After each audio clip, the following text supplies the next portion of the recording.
어쩜 이렇게 시간이 안 가는지 정말 버스 안에서 going 이불 속에서 going은 언제나 너에게 going.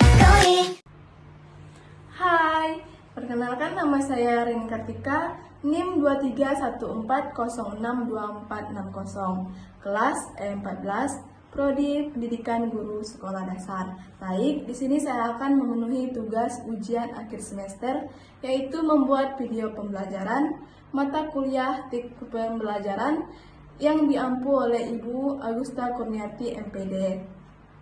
Halo anak-anak hebat, semoga kalian selalu dalam keadaan sehat ya.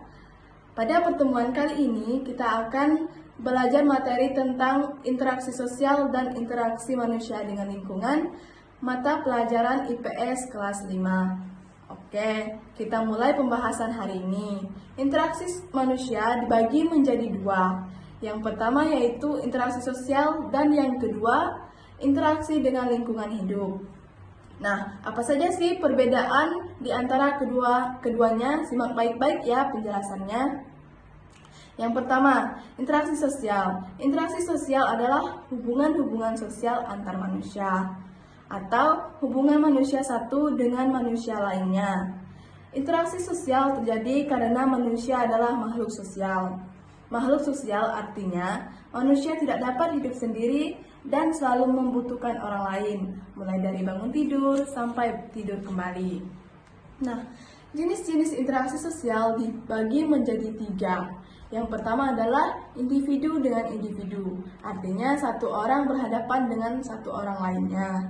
Yang kedua adalah individu dengan kelompok, artinya satu orang berhadapan dengan banyak orang, atau disebut dengan kelompok. Yang ketiga adalah kelompok dengan kelompok.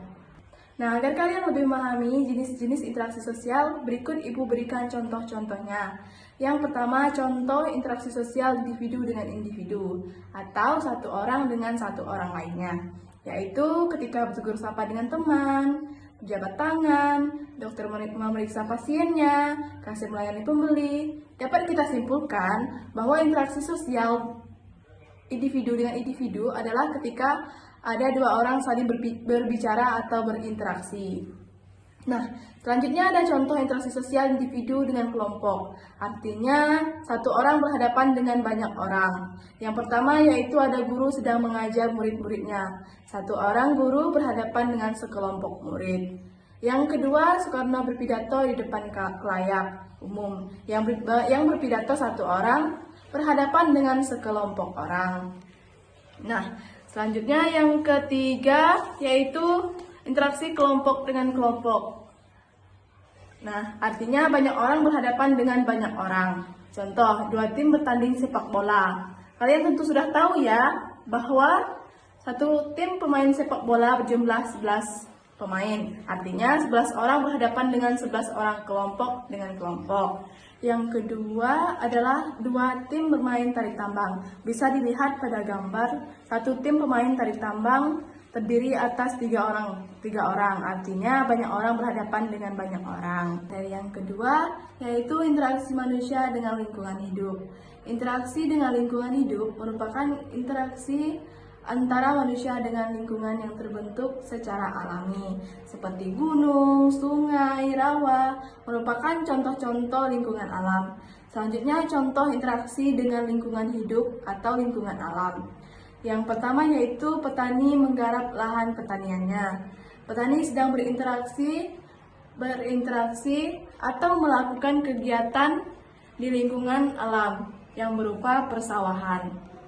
Nah, yang kedua yaitu nelayan mencari ikan di laut.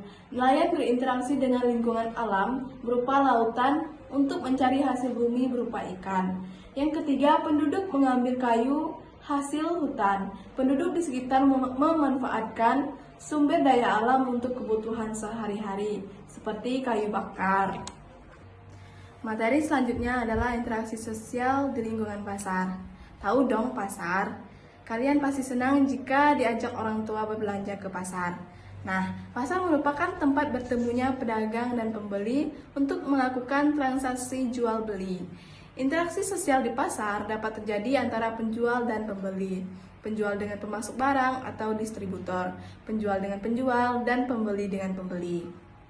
Nah, dalam berinteraksi sosial, perlunya sikap toleransi dan tenggang rasa atau agar kerukunan tetap terjaga. Toleransi adalah suatu sikap saling menghormati dan menghargai antar kelompok atau antar individu dalam masyarakat atau di lingkungan lainnya. Dan tenggang rasa adalah suatu sikap hidup dalam ucapan, perbuatan, dan tingkah laku yang mencerminkan sikap menghargai dan menghormati orang lain. Nah, sekian materi yang dapat saya bagikan. Terima kasih. Bye.